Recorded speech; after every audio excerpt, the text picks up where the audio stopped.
Okey kelas, hari ini kita teruskan lagi dengan soalan. Cikgu harap dengan bantuan soalan kamu boleh fahamlah konsep function. Alright. So, soalan seterusnya, menentukan suatu fungsi apabila fungsi gubahan dan salah satu fungsinya diberi. So maksudnya di sini, kalau sebelum ni kita cari fungsi dia. Fungsi gubahan. Kita cari f g x, Sebelum ni kita cari fungsi gubahan kita f g x macam tu lah. Maksud dia kita cari yang sebelum ni f g x. Kita dapat carikan. Sekarang kita kena cari fungsi gubahan. Kita kena cari apakah fungsi apabila satu fungsi gubahan itu diberi. Contohnya macam f g x, kita kena bagi x square tambah 5x tambah 6. So soalan dia sudah bagi fx sama dengan 3x. Apa tu gx. Macam tu. So kita kena cari macam tu lah. So contohnya macam ni, diberi f gx. So cari fungsi di dalam. Kalau cari fungsi di dalam, maksud dia kita kena cari fungsi di sinilah yang cikgu bulatkan ni. Satu lagi, ganti x terus dengan gx. Ganti x terus dengan gx. Mungkin sekarang kamu tidak faham, waktu kita buat soalan kamu akan faham. So ini cari fungsi di luar. Kalau di luar dia berada di sebelah sini. Di sini di dalam, di sini di luar. So guna fungsi songsang, cari f negatif 1x, kemudian masuk ke x. So ini dia punya maksud. Kita akan cuba buat soalan lah supaya kamu faham. Alright. So fungsi f ditakrifkan oleh fx iaitu x tolak 5. Fungsi g pula berkeadaan f gx sama dengan 3x tambah 6. Cari fungsi g. So fungsi g. So ni adalah di dalam. So kita tulis sahaja balik f gx 3x tambah 6. Kita rujuk balik. Cari fungsi di dalam. Ganti x terus dengan gx. Maksud dia fx ni kita masukkan dia gx terus. So maksud dia sini x ni jadi gx tolak 5. Yang ini x jadi gx. Gx tolak 5 sama dengan 3x tambah 6.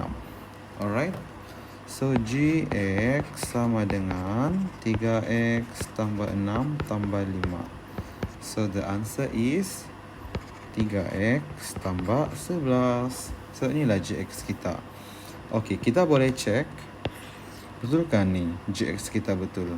Kalau kita nak tahu dia betul ke tak, kita masukkan dia balik gx ni dalam fgx. So kita buat semula fgx sama dengan f. Apa gx kita? 3x tambah 11. Alright. Next. Apa f kita? X tolak 5. So masukkan value ni di dalam x. So 3x tambah 11 tolak 5. So jawapan dia adalah 3x tambah 6. So jawapan dia adalah sama. 3x tambah 6. Ini pun 3x tambah 6. Alright. Kita move to next question.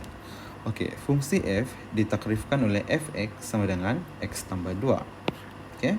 Fungsi g pula berkeadaan g fx sama dengan x square tambah 3x tolak 7. Cari fungsi g. So dia cari fungsi g. So kalau fungsi g ni adalah di luar. So kita kena guna fungsi songsang. Kita kena cari fx. Kemudian baru kita ganti masuk ke x. Jom kita buat slow-slow.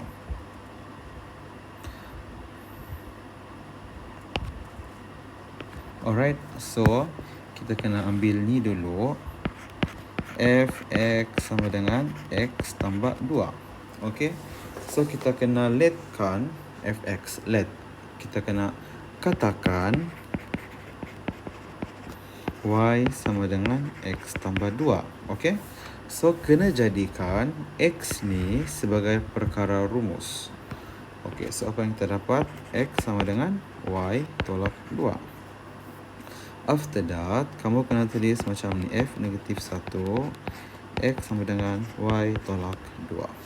Okay? Alright. Lepas tu soalan suruh masukkan. Okay? Ini dimasukkan. So, next, G sama dengan F negatif 1X. So, value ni kita masukkan ke dalam X. Okay? So, kita masukkan. So, Y tolak 2 square tambah 3 Y tolak 2 tolak 7. Okay? Kemudian kita kembangkan. So, ini kita kembangkan dapat Y square tolak 4Y tambah 4 tambah 3 tolak 6 tolak 7. So the answer is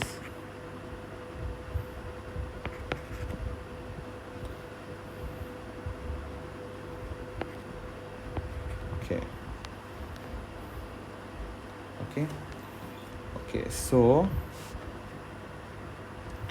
kita akan tukar Y ni kepada X. So Gx, okay, sama dengan X square tolak X tolak 9. So inilah fungsi G kita, okay. So ini adalah songsangan kita. This is fungsi songsang, okay. So baru kamu guna cara cikgu lah macam ni. Okay, so itu sahaja untuk video kali ini. Cikgu harap kamu faham.